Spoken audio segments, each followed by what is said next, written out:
You in Australia. You believe that everybody in Australia would be good for me and help me with my life. They are good for me because they help me build my future. Your family told you Australia would be amazing because your future would be better.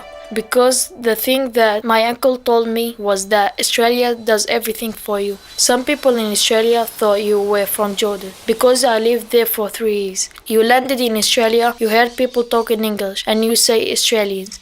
You had always wanted to be an engineer so I can build my own house.